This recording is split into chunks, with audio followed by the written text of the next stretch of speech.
Nagsalita na si Vice President Sara Duterte tungkol po sa ilang issue gaya po ng pagbawas sa kanyang security, paggamit ng budget, pati na ang pag-resign niya sa DepEd. Wala pang komento ang Malacanang sa mga sinabi ng bise. Balitang hatid ni Marisol Abduraman. Ngayon lang muli nagpaunlak ng panayam ang Vice Presidente matapos siyang formal na i-turnover ang pamumuno sa DepEd.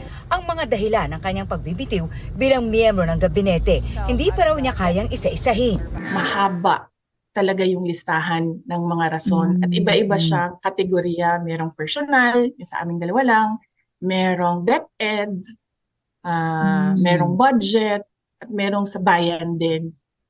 So medyo mahaba yung listahan and sa pangayon hindi pa kasi ako handa na umupo para isa-isahin yun. Pero sasabihin ko sa inyo kapag ready na.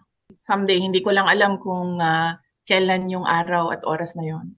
Pero binahagi niya ang isa sa mga dahilan na ito na may kaugnayan sa budget ng gobyerno. Pero kung basahin mo lang yung GAA at i-trace mo kung saan pumupunta yung pera, makikita mo na hindi maayos yung pag-handle ng pera, ng budget ng gobyerno. Sinubukan kong itama yung nakita kong mali.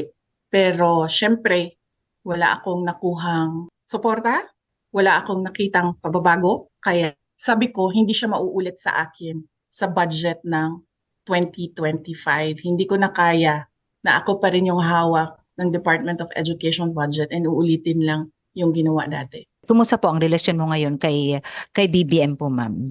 Oh, hindi na kami nagkita at hindi na kami nag-usap ni President Marcos. So wala akong description sa relationship namin ngayon ni President Marcos. Hindi na kami nagkakausap.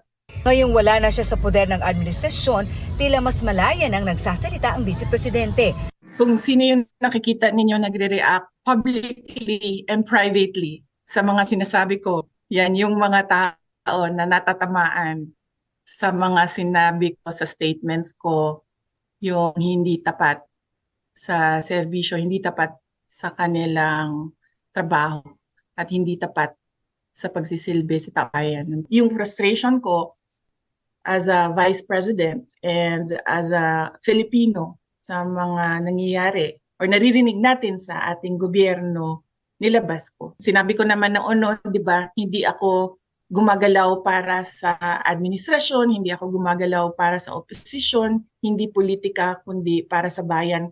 Ikinagulat naman daw ni VP Sara ang survey ng Octa Research kung saan bumaba ang bilang ng mga Pilipinong nagsasabing pro-Duterte sila. Nakakagulat lang kasi ngayon lang ako nakakita ng survey na ang tanong ay pro-Marcos ka ba or pro-Duterte ka ba? Talagang gagastos ka ng pera para tanungin ng mga tao kung pro-Marcos ka or pro-Duterte ka.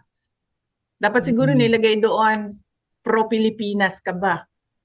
I'm sure lahat yun lilipat doon sa pro-Pilipinas. Mababasa mo naman kaagad ang motibo dyan is perpetuation in power. So lahat ng threat sa power mo, sisirain mo talaga. It's very obvious. Sa lahat ng naririnig mo, nakikita mo na ginagawa, ang motibo dyan is ayaw ko na bumaba sa akin na ito forever. Kaya sirain ko kayo lahat. Wala akong pakialam kung totoo man o hindi ang paninira ko sa inyo. Basta lang masira kayo.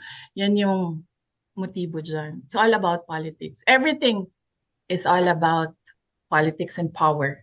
Kinumusta din namin ang Vice kung kumusta ang kanyang seguridad ngayon. Kasi yung mga surveillance, yung mga casing, ano yan ganyan mangharas ang PNP. Modus yan ng PNP pag gusto nilang mangharas ng tao.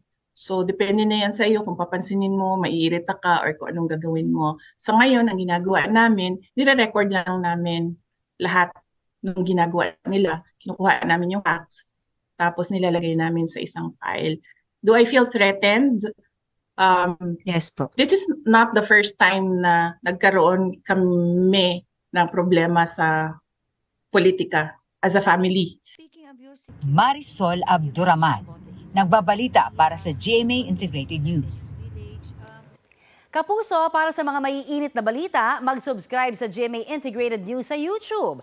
Sa mga kapuso naman abroad, subaybayan nyo kami sa GMA Pinoy TV at sa www.gmanews.tv.